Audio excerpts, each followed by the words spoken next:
So the inner diameter of this barrel nut, this is the FM barrel nut, is going to be roughly 1 inch from about this point here to somewhere in here. And then it's going to neck down, and you're going to get to about 5/8, if I read that correctly, about 5/8 inch, which is the diameter of this barrel.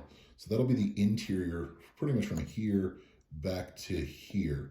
And so you'll just have to decide how you're going to get either this barrel down to that size from right here, which is about 845 inches, 0.845 inches, down to this 5/8, or you're going to have to bring your barrel nut up to whatever size diameter barrel you go to. So for this instance, you're going to need to bring it up either to 0.845 to get past this rib right here, or if you decide you want to go with maybe a little bit thicker barrel back here, you might decide that you need to bring it out. So for instance, this Ballistic Advantage barrel, to be able to use it, I ended up doing both. So the collar coming from the barrel is this bad boy. This is actually extended out further than the 1 inch gap would allow on this. And this is a 7/8 approximately. All of these seem to be a 7/8 inch barrel right through here. And so I ended up using this 1 inch saw to grind this further forward so that it was 1 inch all the way around to cover for that 7/8 inch. And then I bored this out further to match with this portion of the barrel. And as you can see, what I ended up needing to do was taking off material from the barrel itself, all right, to slide this up. And at the same time, I took material off this. Now, if you don't want to mess with the barrel, your aluminum barrel nut is, of course, a softer metal. So you have the option where you can just bore all the way out, all the way up here through to 7/8 inch. And as you do that, you just want to be careful through here. And of course, we're looking at the interior of the barrel of the nut itself.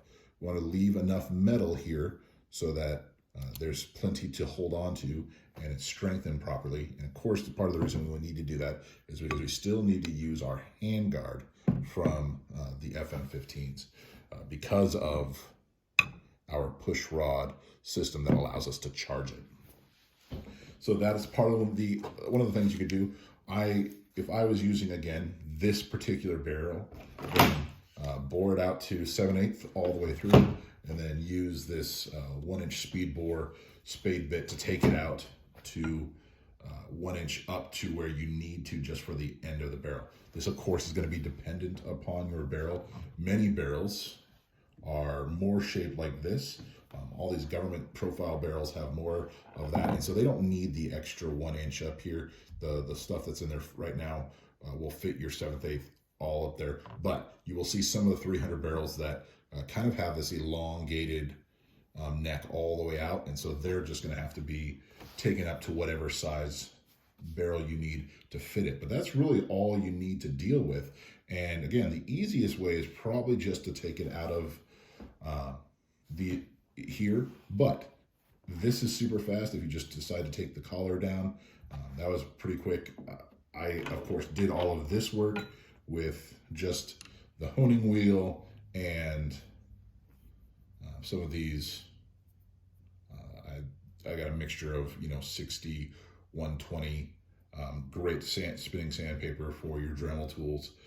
So I use those to do that. And you just have to decide how you want to do it. But those are I think the easiest way, again, is just to go with one of these and probably one of those just to clear out whatever you need to.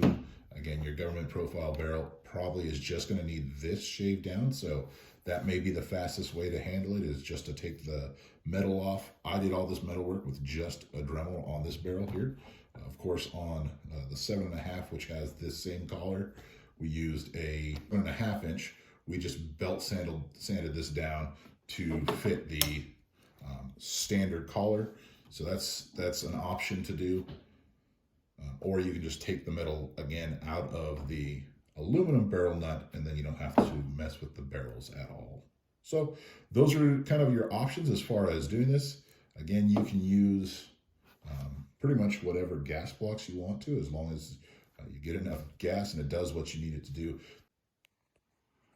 All right, so we'll just do a comparison real quick between the 6 inch and the 7.5.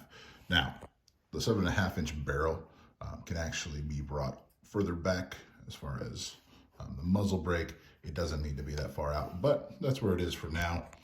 I'll probably do similar treatment to it because it doesn't necessarily need all that much more handguard, kind of like this one. So this is the handguard from the 6 inch. All right, now it started out as the 9 inch handguard, and then I took the front portion of it off. I still have to finish the finishing work on it, but it came out well from that standpoint, and it does shorten it down. So once I get the muzzle brake I want for it, it will be able to be flush fit with that one underneath the handguard there. All right, so that is the 9 inch that's been, this is the standard 9 inch. This is the fixed gas block portion versus this one. This one is the adjustable gas block rail. And so you can just see a little bit of the differences that will be between them versus, say, this one. You can see how it got cut off there. It wouldn't look exactly the same, but it'd be pretty close. All right. So instead you would have this area open if you go with that handguard versus this one that doesn't have that opening, which is why I cut this one down. Now, let's see, what else do we need to know? So that's the 6 inch there. You can see the difference between their sizes. They should be pretty close to lined up, just like that. So you can see a little bit longer. Again, they're both running a muzzle brake longer than they need to be. This one will probably be cut right across there, or I may put on the Midwest Industries 5x24 blast can that they have, that director that they build. That may be the best option to go with, especially if you want to run subs unsuppressed, though I don't really know why you would. But if that is your thing, that may be a better option for you to do. If you remember with the 7.5 inch, it was right there borderline about being able to run subs unsuppressed. So that means you're going to be a little bit overgassed with supers, but that may not be that big of a deal to you depending on how you want to run it. So of course you get to pick your own poison on this, on which barrel you want to go with. I have the Anderson and I have the Ballistic Advantage. The Anderson's the 7.5. If you want to do just the collar and you don't want to mess with the barrel nut, then and you're still looking for that 6 inch size, then you'll probably want to go with the Faxon barrel, because the Faxon barrel is similar into the government profile where you're just going to need to take the collar off and then it'll fit the barrel nut. If you want to take the material out of the barrel nut, and you can do it to whatever size you want to, again, use that 7/8 pry-flute bit. All right, and then you can also use the 1 inch spade bit to grind out the portions you want to, and a 7/8 inch spade bit to go through the rest of the barrel nut to fit literally whatever barrel size you want to. Again, you're just going to have to get to that size. So either bring down the collar on the barrel itself to the 11/16 inch size to fit what would essentially be a pencil sized barrel, or you can bring the barrel nut up to fit whatever size collar you may have on yours. The Faxon's going to be a 0.845. Looks like that's pretty close to what the collars on the rest of the government barrels are. So however you want to handle it. All right, I've given you how I did mine, and that's the 6 inch there. It comes out real nice and short. I went ahead and cut the front end off there with just a grinding wheel. So try to get it pretty flat. I'll have to do some more cleanup work, but it's pretty good. It's nice and short. You get only two panels there because all of this, right, all this portion here is where your barrel nut is, because it's got a real long barrel nut. So that area is not usable. However, of course, you can put a piece of rail on there and add to it as you want, and then it wouldn't be in the way of either this or that. So you could still put in an extra piece of rail if you want a little bit more real estate, but that's really close into your hand. So probably not the direction I would go, but that may be the thing that you want to do, so you can add whatever type of angled foregrip that you choose to do so. All right, if you have any other questions, just let me know. I appreciate this question about the work on this guy.